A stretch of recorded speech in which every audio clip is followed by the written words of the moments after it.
आपके एटीट्यूड की वजह से ही आपकी लाइफ में बहुत बदलाव आते हैं। जैसे एक छोटी सी नदी कितना शोर मचाती रहती है और बड़े से बड़ा समुद्र कितने शांत तरीके से बहता रहता है। तो भाई ऐसे मत बनो कि सिर्फ आवाज ही करते रहो, बल्कि आपके अंदर गहराई होनी बहुत जरूरी है। ये स्ट्रेस, डिप्रेशन, सिर दर्द, आपका लो फील करना और नेगेटिव वाइब आना, ये एक झटके में दूर की जा सकती है। बस जो मैं आपको बताने वाला हूं उसको ध्यान से पूरा सुनना, क्योंकि लोग मरते हैं आपके एटीट्यूड पर। भाई सबसे पहले है इंटेंशन सेट करो। पता है यार, आप जिस दिन बहुत पॉजिटिव फील करते हैं ना, या बहुत खुश होकर दिन बिताते हैं, उस दिन कुछ बुरा हो भी जाए तो भी आप उसे बहुत पॉजिटिव तरीके से डील करके साइड कर देते हैं। जैसे बचपन में कभी गेस्ट घर पर आते थे और आपसे गलती से कोई कांच का सामान टूट जाए, तो जब गेस्ट घर पर होते थे तो मम्मी कुछ भी नहीं बोलती थी, क्योंकि उन्हें उनके आने की खुशी होती थी और वो उस दिन बस इतना बोल देती कि कोई नहीं, दूसरा ले आएंगे। वहीं किसी दिन मम्मी गुस्से में हो और उस दिन कोई सामान टूट जाए, तब जो मार लगती थी वो हम कभी भी भूल ही नहीं पाते। तो यार कभी कुछ गलत हो भी जाए ना, तो कभी ये मत बोलो कि व्हाट द फक, ये मेरे साथ क्या हो गया, बल्कि ये सोचो कि what can I do about it. इसके बाद प्लान बनाओ, मगर ओवर प्लान कभी मत बनाओ। और इसी में एक पॉइंट है कि अपनी एक्सपेक्टेशंस को कंट्रोल करो। अब जैसे एक लड़का अपनी गर्लफ्रेंड से बहुत ही ज्यादा प्यार करता था, मतलब दोनों में बहुत प्यार था, लड़की भी उसे प्यार जताती, वो बंदा भी बहुत प्यार करता और दोनों मिलते।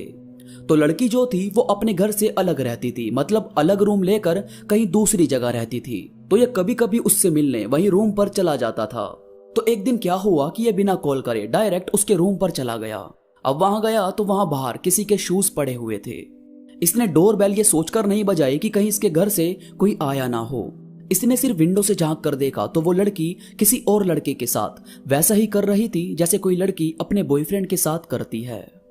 इसे बहुत ज्यादा हर्ट हुआ, क्योंकि इसके जो प्लान थे कि मैं हमेशा इसके साथ रहूंगा, शादी होगी, यहां तक कि बच्चों के बारे में भी, और ना जाने क्या क्या सोचा हुआ था। इसके साथ इस लड़की से इसकी बहुत उम्मीदें भी थी। वो लड़की किसी बिजनेस को चला रही थी और ये आगे जाकर उसी बिजनेस में अपना काम भी ऐड करने वाला था। तो एक तरह से उस पर थोड़ा सा डिपेंड भी था, मगर फ्यूचर दोनों का सोचा हुआ था। जब ये सब हुआ तो उसने मोबाइल से बाहर से ही वीडियो शूट कर लिया। देन अगले दिन उस लड़की का इसके पास कॉल आया कि कहां पर हो, तो इसने कहा कि मैं घर पर हूं। तो लड़की ने कहा कि रूम पर आ जाओ। ये गया और उसके सामने मोबाइल में वही वीडियो ऑन करके रख दी। लड़की बहुत ही ज्यादा हिल गई थी कि ये सब कब और कैसे हुआ। इसने बस इतनी सी बात कही कि मैंने वो खोया है जो मेरा था ही नहीं, और तुमने वो खो दिया जो सिर्फ तुम्हारा था। उसके बाद इस बंदे ने इस सच को एक्सेप्ट किया कि वो इसके लायक है ही नहीं, और वहां से निकलकर ये नहीं कि रोया और सब कुछ खत्म करने की बात की कि अब मैं कुछ नहीं करूंगा लाइफ में, बल्कि इसने तो अपना एटीट्यूड ऐसा बनाया कि जो जैसा चल रहा है वैसा ही चलेगा, बस अब बिजनेस अकेला करेगा। और प्लान बनाते हुए उसमें अगर फ्यूचर में कुछ चेंज करना पड़ रहा है तो बगैर अपने ऊपर गुस्सा करते हुए उस प्लान में चेंजेस करेगा। तो भाई देखो, बात इतनी सी है कि आपकी जो लाइफ है उसमें अगर कोई ऐसी दिक्कत हो भी जाती है जिसकी आपको उम्मीद नहीं थी, तो खुद को नुकसान पहुंचाने की नीड नहीं है, बल्कि सेल्फ केयर करो, खुद को पैम्पर करो और उस सिचुएशन से बाहर निकलने के रास्ते खोजो, बजाय ये सोचने के कि अब सब कुछ खत्म हो गया। खत्म सब सिर्फ तब होता है जब आप अपने अंदर से हार मानते हो, और जब तक आपने अपने अंदर से हार नहीं मानी, किसी का बाप भी आपको हिला नहीं सकता। इसके बाद है कुछ टाइम नेचर के साथ बिताना चाहिए। अभी कुछ टाइम पहले मेरे यहाँ बहुत तेज धूप थी, मतलब बहुत ही ज्यादा गर्मी। देन कुछ देर बाद वहां काली घटाएं छाने लगी और हल्की हल्की बारिश के साथ बहुत ही ठंडी हवा चलने लगी।